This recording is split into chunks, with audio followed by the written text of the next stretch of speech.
Cinema ரகசியம் நேயர்களுக்கு வணக்கம். தமிழ் சினிமாவில் தத்துவ பாடல்கள் என்றால் முன்னணியில் இருப்பவர் கவியரசர் கண்ணதாசன்.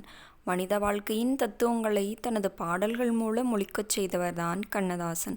காதல், இன்பம், துன்பம், பரிவு, பாசம் இவை அனைத்து உணர்ச்சிகளுக்கும் தனது எழுத்தின் மூலம் வடிவம் கொடுத்த கண்ணதாசன் மனிதன் வாழ்க்கையில் சந்திக்கும் முக்கிய பிரச்சனைகளை வைத்தே தனது பாடல்களை எழுதியிருப்பார்.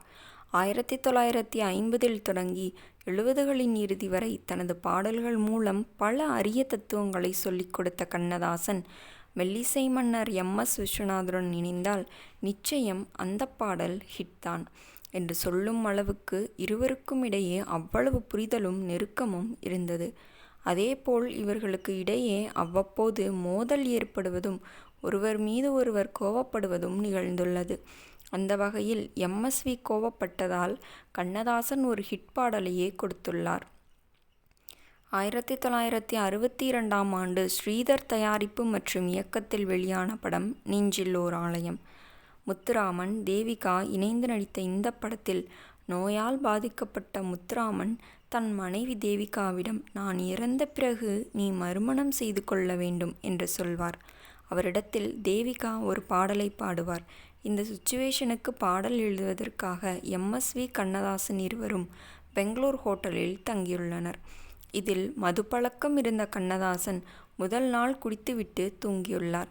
இதனை பொறுத்து கொண்ட எம்.எஸ்.வி. அடுத்த நாளும் கண்ணதாசன் அதேபோல் மது அருந்திவிட்டு தூங்கிவிட்டால் கோபத்தின் அவரின் அறைக்கு சென்று அவரை யாராவது கூட்டி வாருங்கள், இல்லையென்றால் நான் இப்போதே ஊருக்கு புறப்படுகிறேன், குடிகாரன் கூட இப்படித்தான் நடக்கும் என்று கூறியுள்ளார்.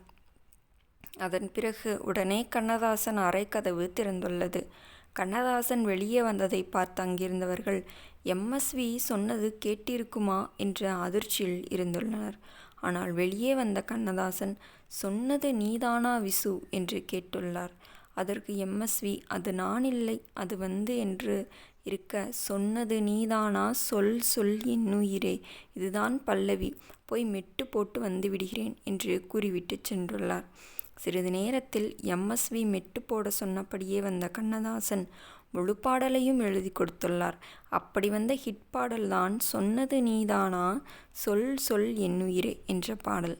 எம்.எஸ்.வி. கோபத்தில் கூறிய வார்த்தையால் ஒரு ஹிட் பாடல் கொடுத்த கண்ணதாசன் இதேபோல் பல தருணத்தில் இந்த மாதிரியான பாடல்களை கொடுத்துள்ளார். கண்ணதாசன் மனக்கஷ்டத்தில் இருந்து பிறந்ததாக கூறப்படும் சொன்னது நீதானா பாடல் சாருகேசி ராகத்தில் எம்.எஸ்.வி. இசை அமைத்திருப்பார். இன்றைக்கும் அந்த பாடல் உருவான கதை இசை நுணுக்கங்கள் மற்றும் காலத்தால் அழியாத புகழை பெற்றது. நேயர்களே, இந்த வீடியோ உங்களுக்கு பிடித்திருந்தால் வீடியோவிற்கு ஒரு லைக் கொடுத்துவிட்டு நமது சினிமா ரகசியம் சேனலையும் சப்ஸ்கிரைப் செய்து கொள்ளுங்கள். மீண்டும் நாளை சந்திக்கலாம். நன்றி, வணக்கம்.